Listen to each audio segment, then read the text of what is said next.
Howdy, and welcome to another episode of Untold Tales from This Side of Nowhere. I'm your host, Connor Jones, and I'm bringing you another story from just about as close as you can get to the middle of nowhere. That is Poverty Flats, Wyoming. Before we get started, I'd like to share a little bit about our sponsor for this episode. We're sponsored by the Copper Corner Cafe. The Copper Corner Cafe in Basin, Wyoming is open for breakfast, lunch, and dinner Monday through Saturday.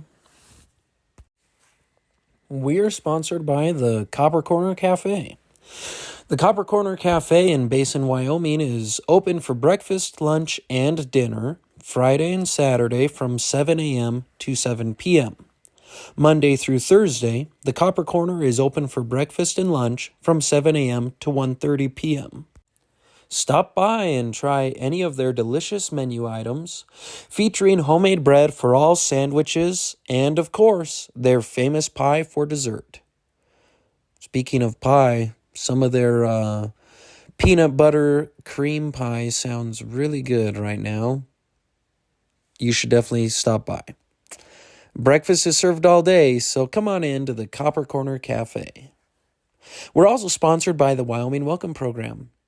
The folks at the Wyoming Welcome Program provide two services to meet your advertising needs.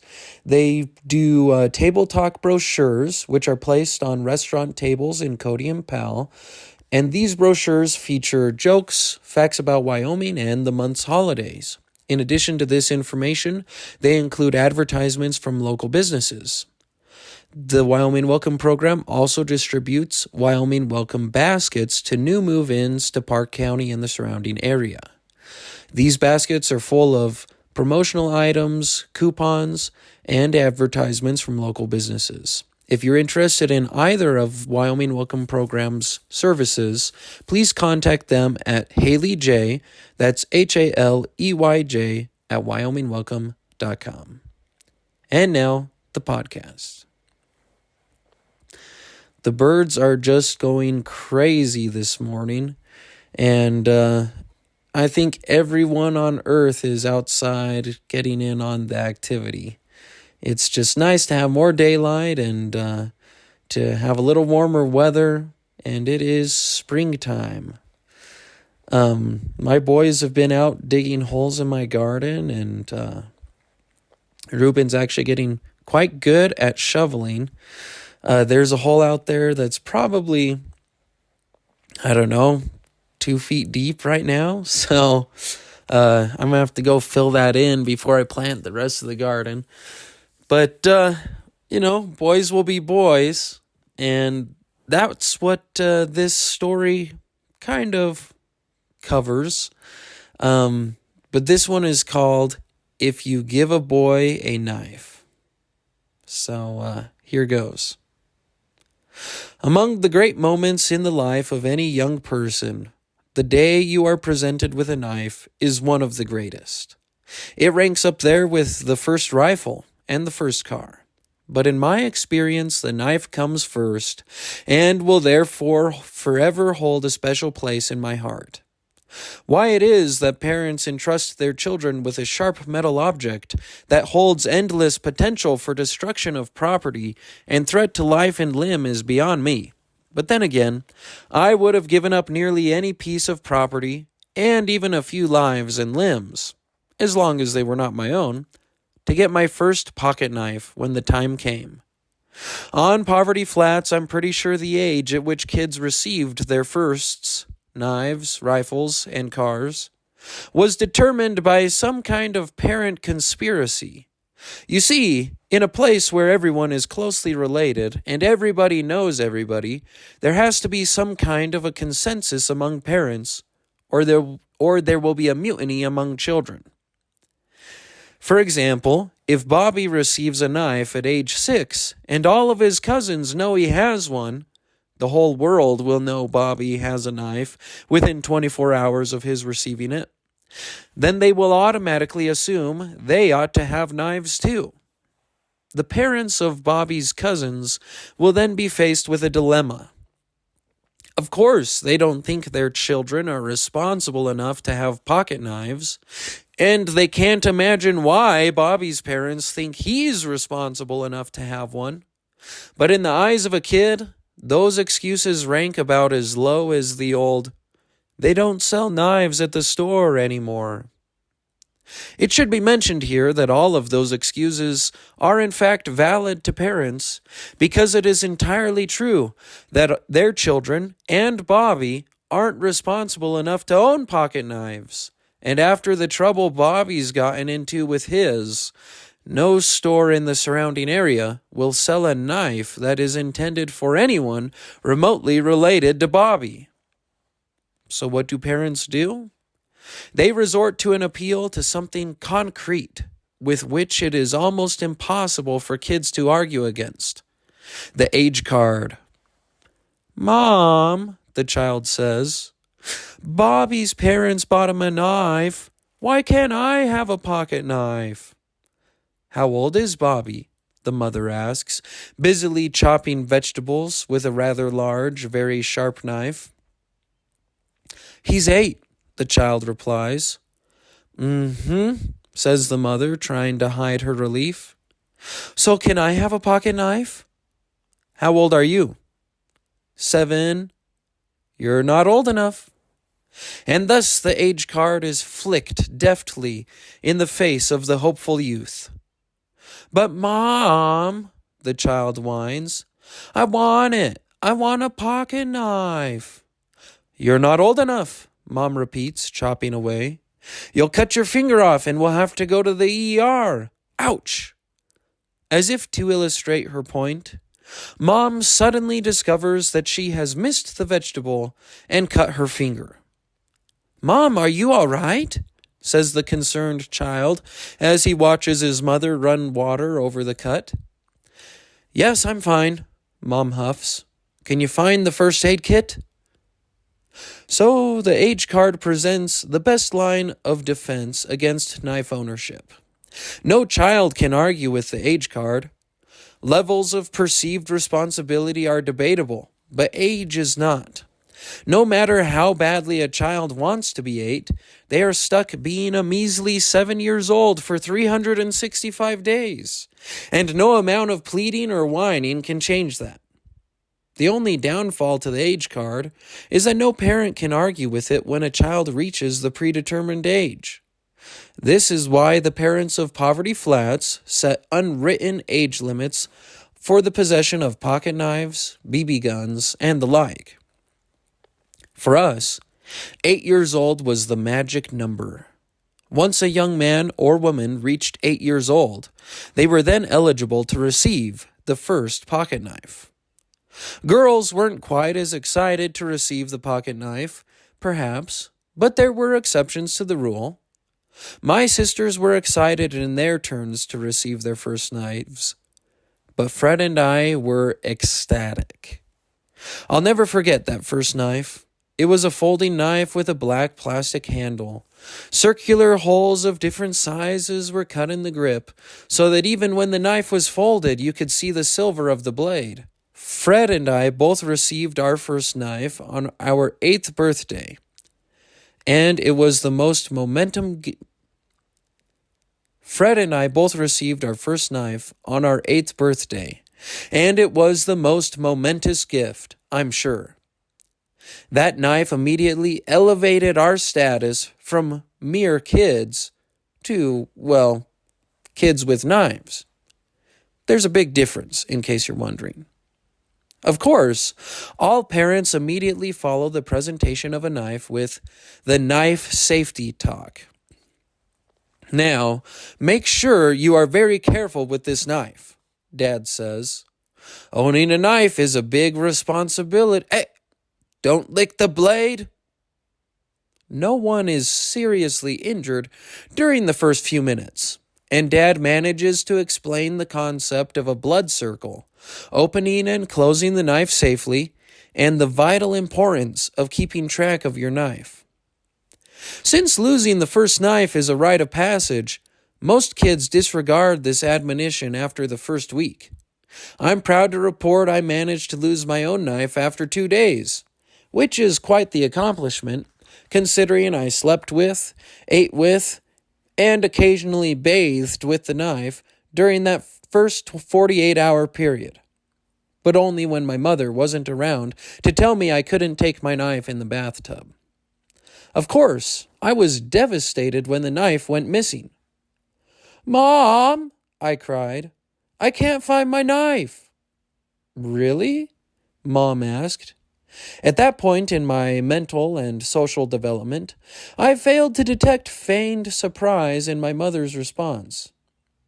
"Where did you see it last?" "It was under my pillow, Mom. I keep it there so I can use it in case there's something I need to cut during the night." Well, you have to be careful with knives. Maybe it will turn up. Why don't you and Fred go play outside?" I was heartbroken, and even though Fred offered to share his knife with me, he couldn't actually do that since his knife had gone missing too. That day we searched everywhere for our knives, but to no avail. It was with heavy hearts that we began doing what any 8-year-old boy would do after losing their first knife. We began begging for another one. After 2 days of incessant begging, Dad finally relented and presented us both with a second knife.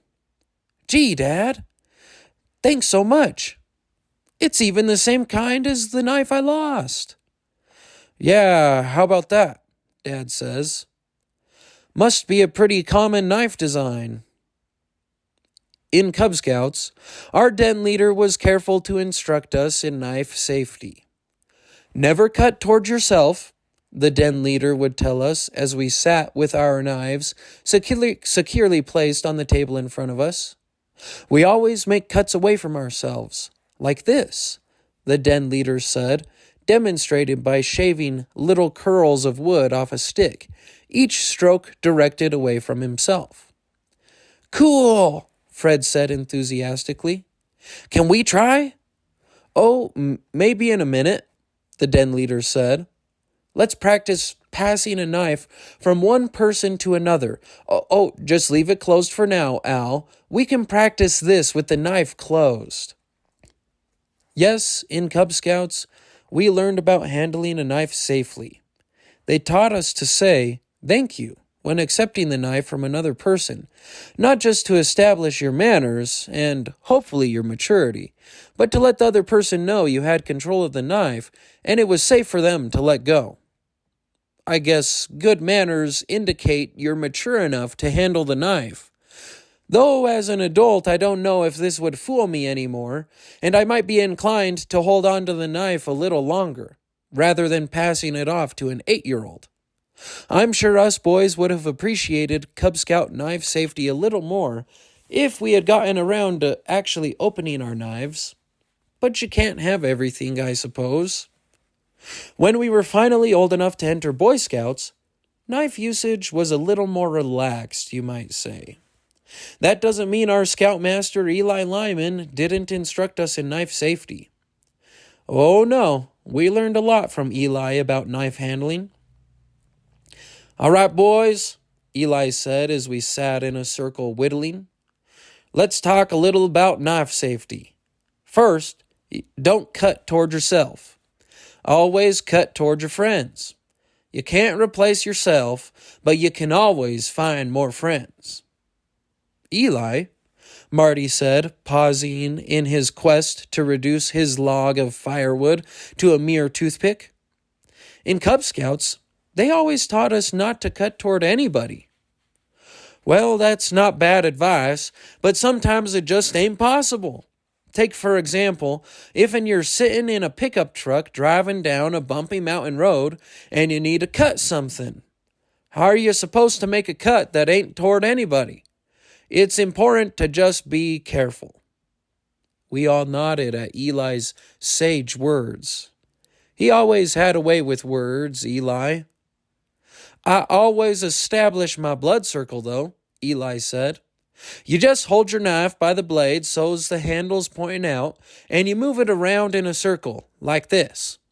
Eli demonstrated, holding his buck knife by its blade and moving it in a wide arc around his body.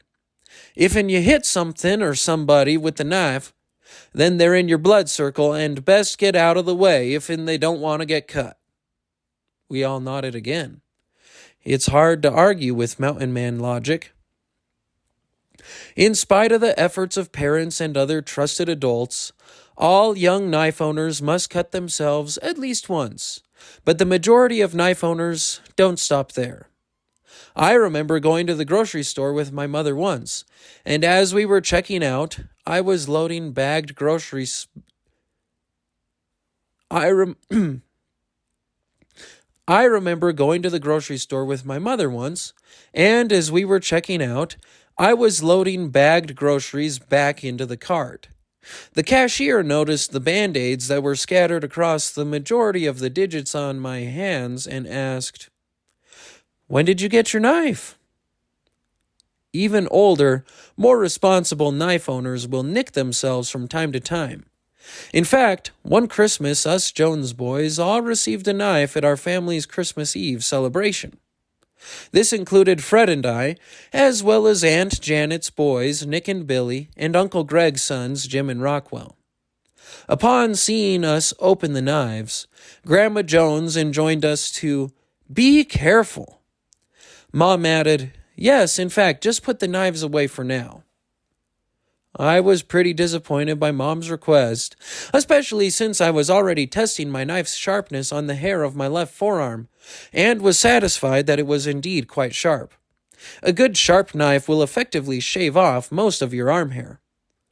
"Okay," we grumbled, folding up our knives. Just then, Billy and Rockwell came into the room. The red splotch on Rockwell's right foot was clearly visible given the white socks he was wearing. "Rockwell, what happened?" Grandma Jones asked. Rockwell grinned sheepishly and shrugged. "Is that blood?" Aunt Molly, Rockwell's mom, asked. "Yes," Rockwell mumbled, his arms behind his back. "What are you hiding?" Aunt Molly probed. I dropped my knife and it cut my toe," Rockwell shrugged, bringing his hands in front of him to reveal the knife, which at this point had only been in his possession for about 5 minutes. Aunt Molly and the other mothers were not impressed, but us boys knew Rockwell was actually very careful with knives. We just figured he had cut himself to make the rest of us feel better about our own knife mishaps. Just 10 minutes later, when I took an enormous chunk out of my left index finger, Rockwell's thoughtful gesture was indeed some consolation to me. Unfortunately, my mother was less consoled by the fact that my older cousin had also cut himself when my accident happened. Yes, owning a knife is one of the great adventures of youth. It is a rite of passage and a badge of honor. This fact was re-emphasized for me on a recent outing with a group of young men and some other young leaders from church. We were camping in the Bighorn Mountains, and darkness was falling fast. As we began setting up camp, I noticed the boys struggling to set up their tent. It appeared they were trying to put it together in near complete darkness, and their efforts were largely unsuccessful. "Boys, what's going on over here?" I asked, shining my headlamp in their direction. "Do you need some help with the tent?" 4 sets of eyes reflected back the light of my headlamp, and each one blinked in turn. Well, actually, we could use a flashlight," one of the boys muttered. "Wait, none of you 4 have a flashlight?" I asked, incredulous. 4 heads shook sheepishly. "Oh boy," I groaned, sliding the headlamp off my head and offering it to one of the boys. I flicked on the additional pocket flashlight I was carrying and helped the boys piece together the poles of the tent. When it came time to stake out the guy lines, I noticed one of the lines was frayed on the end. "Looks like we'll need to cut this one and re-whip it," I observed, shining my light on the frayed line. Just then, a sharp pain shot through my left shoulder. "Cripes!" I yelped. "Oh, sorry," the young man on my right gasped. I turned to see he was holding a folding pocket knife, the blade extended. Yeah, it's all right, I grunted. Just be careful. I rubbed at the spot where the point of his knife had poked me. Then I stopped. Wait, I said, turning slowly towards him. You don't have a flashlight, but you have a pocket knife? I asked. Do you need a knife? Another boy chipped in, a 6-inch hunting knife in one hand. I've got one, another voice piped up. Sure enough, every boy had a knife. Or two. In fact, between the 4 of them, they had a total of 9 knives. 9 knives and no flashlight. I'll use this one, I said after the ruckus died down, and reached for the first knife that had been offered to me. But as I pinched the offered blade, I was surprised when the boy did not immediately loosen his grip on the knife. He said in a tone of voice I was sure I had heard somewhere before. You should always say thank you when accepting a knife from somebody. Didn't you ever learn knife safety in Cub Scouts? Well, there you have it. Another untold tale from this side of nowhere. And I'm sure whoever's listening to this has their own story about knife safety or getting cut by a knife. I remember back in the day in Boy Scouts, they would give us a totem chip card. And if you were unsafe with a knife, they would cut a corner off of it. And when all 4 corners were gone, you would have to go through the knife safety training again. I'm happy to report my totem chip retained all 4 corners. But that was probably more because my scoutmaster wasn't around when I cut myself. So, if your totem chip does not have all 4 corners, there's got to be a story there. So please share it with me. You can comment on the episode on Facebook when this episode drops, or you can shoot me an email at untoldtalesthepodcast@gmail.com. Well, as always, it's been a pleasure having you here with us on the podcast, and I look forward to having you back here in a couple of weeks. This has been another Untold Tales from this side of nowhere, where we work twice as hard for half as much, and still find time for the important things, like fishing. See you next time, folks.